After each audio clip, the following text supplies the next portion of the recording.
France કબૂતરબાજી પ્રકરણમાં થઈ શકે છે મોટા ખુલાસા। સીઆઈડી ક્રાઇમે અત્યાર સુધીમાં 30ના નિવેદન લીધા છે। અત્યાર સુધી 66 લોકો પરત આવ્યા છે। અમેરિકામાં ગેરકાયદે ઘૂસણખોરી પ્રકરણમાં આખરે માસ્ટરમાઇન્ડ કોણ છે તેની તપાસ ચાલી રહી છે। એજન્ટ થકી ગુજરાતી પ્રવાસીઓ કેવી રીતે દુબઈ ગયા, આ તમામ મુદ્દે હાલ તપાસ ચાલી રહી છે। સીઆઈડી અત્યાર સુધી 30 લોકોના નિવેદન લીધા છે। 66 જેટલા લોકો અત્યાર સુધી પરત આવ્યા છે। અગાઉ સીઆઈડી ક્રાઇમે ફ્રાન્સની ફ્લાઇટમાંથી પરત ફરેલા મુસાફરોની પૂછપરછ પણ કરી હતી। આ લોકો આણંદ, મહેસાણા અને ગાંધીનગરના હોવાનું ખુલ્યું હતું। પાલનપુર, સુરત અને વલસાડના લોકો પણ હતા સવાર। ઝડપાયેલા લોકો પાસે માત્ર દુબઈ સુધીના જ વિઝા હતા।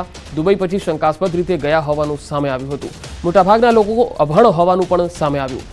આ લોકોની ટિકિટ પણ એજન્ટે જ આપી હતી। કબૂતરબાજી કેસમાં 7 એજન્ટોના નામ સામે આવ્યા।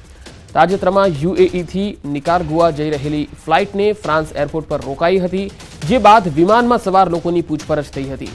માનવ તસ્કરીની શંકાના આધારે વિમાનને રોકી દેવાયું હતું। ફ્રાન્સીસી સમાચાર એજન્સીના મતે પેરિસથી 150 કિલોમીટર દૂર વેટ્રી એરપોર્ટ પર આ વિમાન રોકી દેવાયું હતું।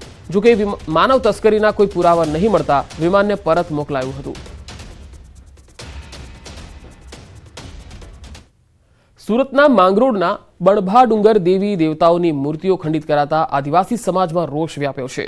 રટોટી, સણધરા, ઓગણીસા ગામની જે સીમ છે ત્યાં બણભા ડુંગર આવેલો છે, જે બણભા દાદાના નામે ઓળખાય છે। શુક્રવારની રાત્રે ડુંગર પર આવેલા મંદિરમાં અજાણ્યા લોકોએ અંબાજી માતા અને બણભા દાદાની પ્રતિમા તોડી નાખતા સ્થાનિકોની લાગણી દુભાઈ છે। અહીંના લોકોમાં બણભા દાદા પ્રત્યે ભારે આસ્થા છે। ઘટનાને લઈ આદિવાસી સમાજના આગેવાનોએ જંખવાવ પોલીસ અને વન વિભાગના અધિકારીઓ સાથે બેઠક કરી અને જાણવાજોગ ફરિયાદ આપી। સાથે જ મૂર્તિઓને ખંડિત કરનાર સામે કડકમાં કડક કાર્યવાહીની માંગ કરી।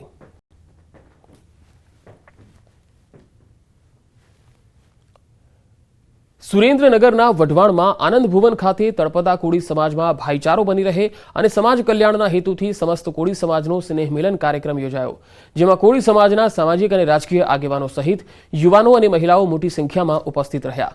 કોળી સમાજને વધુ સંગઠિત બનાવવા ચર્ચા વિચારણા કરવામાં આવી।